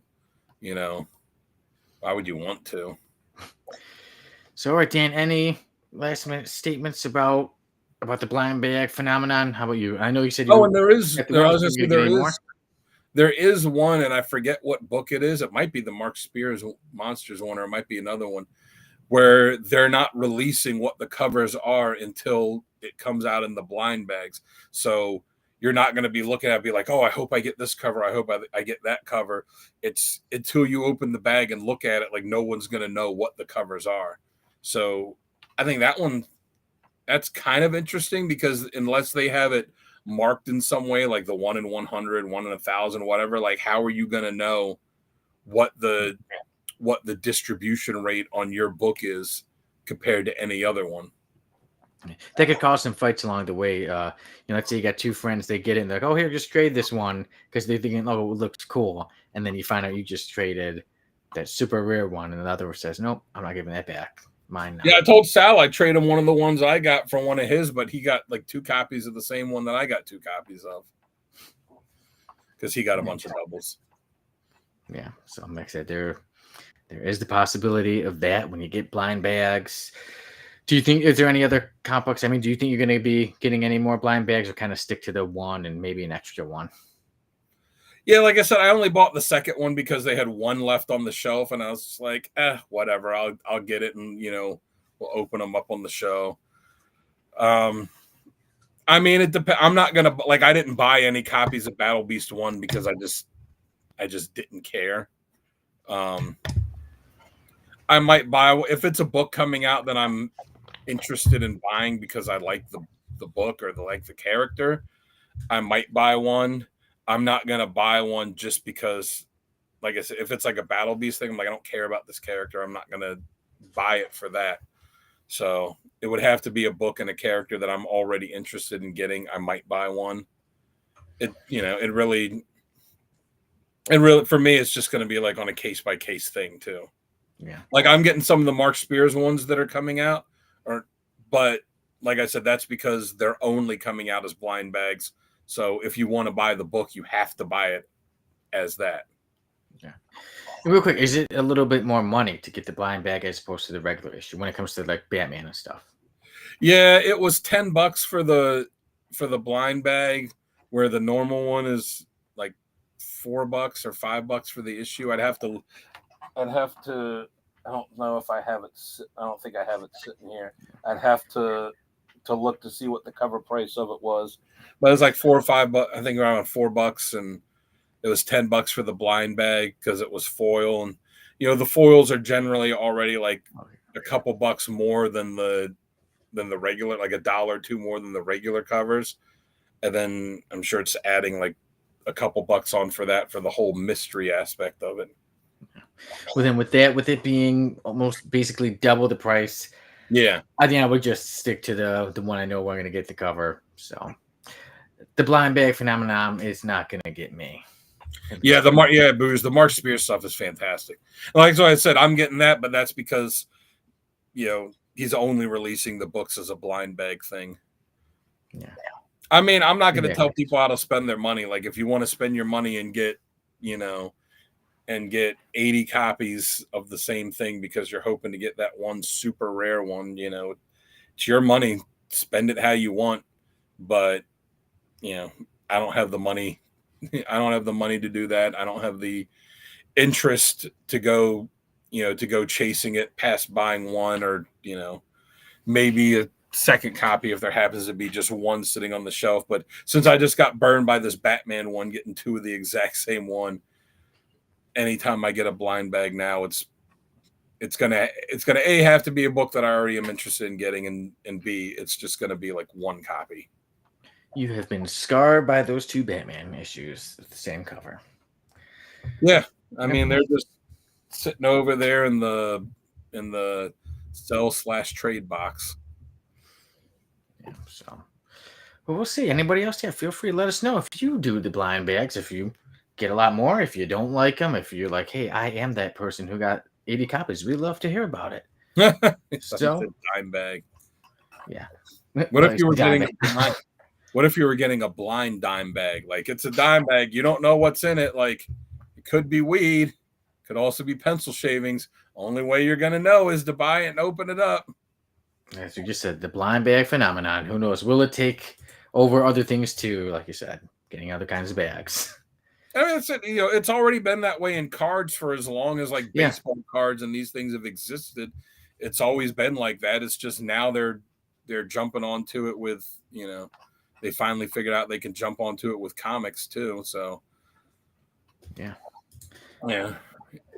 it's definitely something, solely for the collector aspect of it. Yes, we will see. And like I said, if anybody else in the Codex Station gets any more blind bags, like we said, I'll say I'll hit this video. We'll put it out there in the Codex Station. But first, before we wrap it up, I'll say, you could check us out on all the socials at the Codex Station. And then it says, listen, it's happened more than, listen, it's happened at more than one drive-through. Yeah, the drive-throughs do that. Yeah, they'll give you the wrong thing. I didn't get this. Even before, one time going out to eat with my Maria, I got they decided to mix up the receipts, and I got the checks, and I said, this is a bit more. It was like triple the amount. I was like, I know we did not get all these meals. So pay attention to your receipts and everything. Boo says I'll pass on the blind dime bags. I'm not taking that chance. Yeah. Oh, I would not. Do not. I would pass on it too. I would not take that chance with that. Yes, do not take a chance on it. Take a chance on the Code X podcast and the Codex Station. Like I said, you can go to www.thecodexstation.com to get some merch. You can meet the team and so much more. And also, if you are on Facebook and want to go to a good old Facebook page, you know what? You can join the conversation at facebook.com/comic character of today. That's where most of us met from the Codex Station. There. Want to get yourself some good old art? Go to on Instagram at Dan Kelly Art. Remember, he will be willing to do that Venomized Howard the Duck for a price. Just ask him, let him know. And then, of course, you can check out my stories, www.wattpad.com/user/son of the writer, or you can just go to Wattpad and just type in son of the writer, and it should lead you to my stories, like the comic book and a series about a series, and Dead, and a whole bunch of others. And then with that, let's see. Before, let me read one more thing. Very true, especially carry-on drive-thrus. Yes. And now I could say thank you, everybody, for joining us. It is always a pleasure. I will see you next week on another episode of the Codex Podcast. And you can see Dan Kelly tomorrow on Comic Character of the Week, taking on Green Lantern, John Stewart. So take care, everybody. Hope you all have a day, a week, a month that is a 10 out of 10. But I hope your year as a whole sucks.